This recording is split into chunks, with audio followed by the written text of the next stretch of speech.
Assalamualaikum warahmatullahi wabarakatuh. Perkenalkan, nama saya Angga Maulana, NPM 21592010113 dari kelas STI 4A, ingin memberikan sedikit tutorial tentang penggunaan CodeIgniter 3 dan frameworknya. Di sini pastikan teman-teman semua sudah mendownload CodeIgniter 3-nya, sama sudah mendownload Bootstrap SBadmin 2-nya. Kalau sudah, tinggal diekstrak, lalu pindahkan dua folder ini ke dalam htdocs. Folder htdocs teman-teman ya. Sam htdocs, masuk ke tadi kita buat folder baru. Nah, sedangkan di sini saya sudah membuat folder yaitu WPU login. Masukin ke sini teman-teman. Nah, masukin file ininya CI3-nya ke dalam folder WPU. Lalu Bootstrap-nya masukin ke folder vendor. Jangan lupa juga kita buat folder asset sama folder vendor untuk mengkontrol SBadmin-nya atau Bootstrap-nya.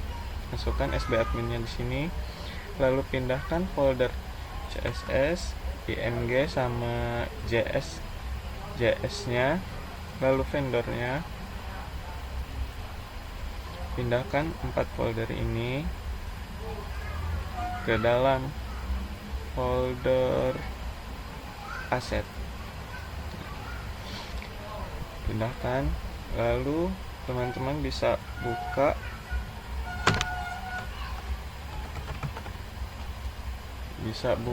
kode editor teman-teman, lalu bisa buka folder yang tadi yang teman-teman pilih. Untuk CI-nya buka saja. Nah,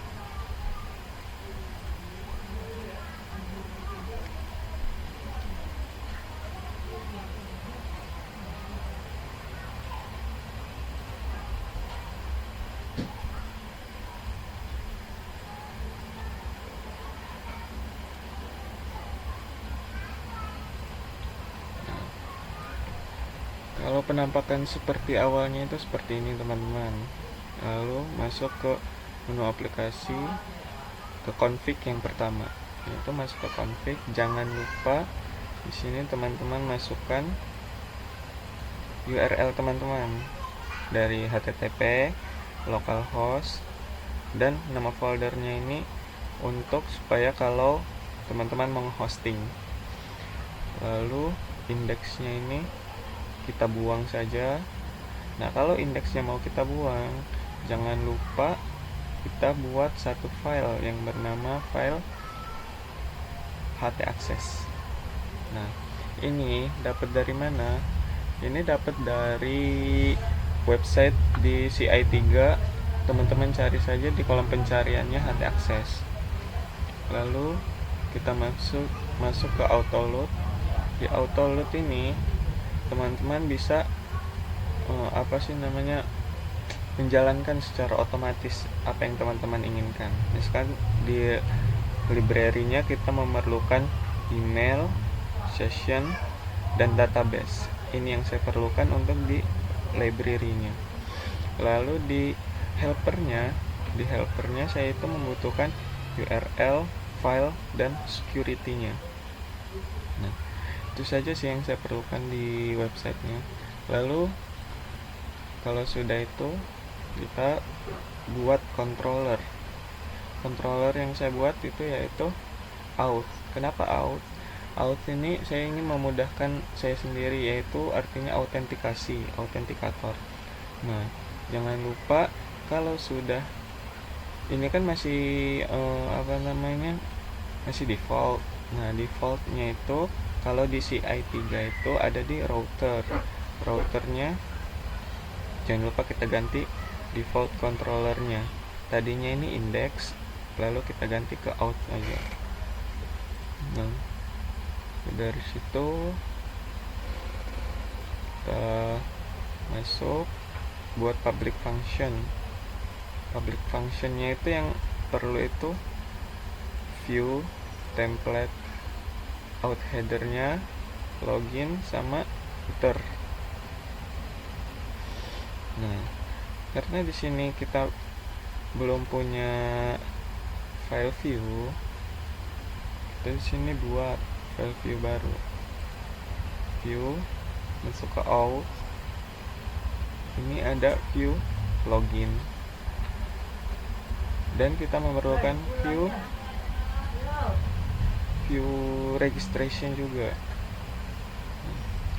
Public function registrasi, kita memerlukan view registration. Jadi buat dua file di outnya, yaitu file login dan file registration.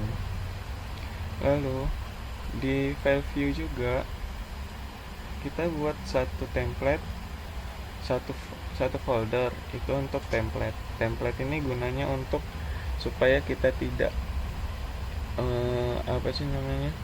tidak sibuk untuk membuat codingan baru, karena kita bisa dengan codingan ini kita bisa membuat file login dan registration tanpa harus mengulang codingnya.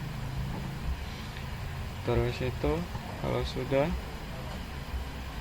kita tes saja, masuk ke localhost /wpu login /out. Nah, ini kita sudah masuk ke login page-nya. Kalau kita mau lihat registration-nya, kita lihat tulis registration. Ini sudah masuk ke registration-nya.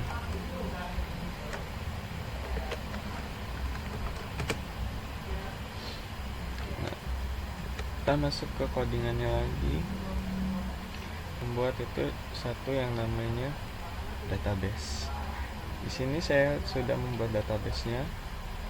Database yang pertama yaitu untuk user. Di dalam user itu ada ID, name, email, image, password, row ID, is active, aktif apa enggak, sama pas dia buatnya kapan. Nah, ini yang membuat login itu berhasil atau tidak masuk ke dalam dashboardnya. Nah, di sini juga saya sudah membuat codingan tentang session.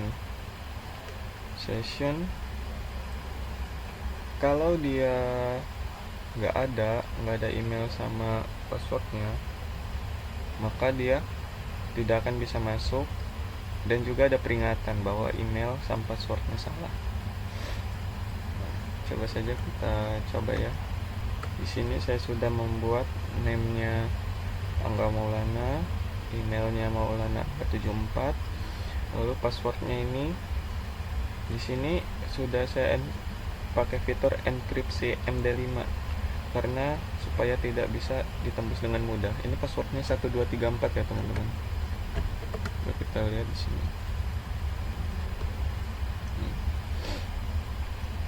Masuk passwordnya 1234. Nah, ini sudah masuk ke dalam dashboardnya. Kalau dia salah, passwordnya kita salahin, maka di sini akan ada peringatan password wrong, yaitu password salah. Kalau dia password, nah, coba kita tadi melanjutkan yang tadi.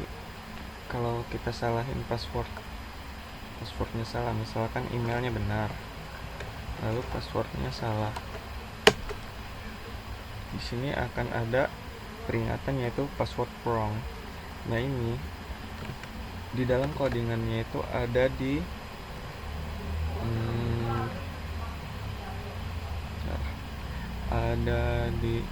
out.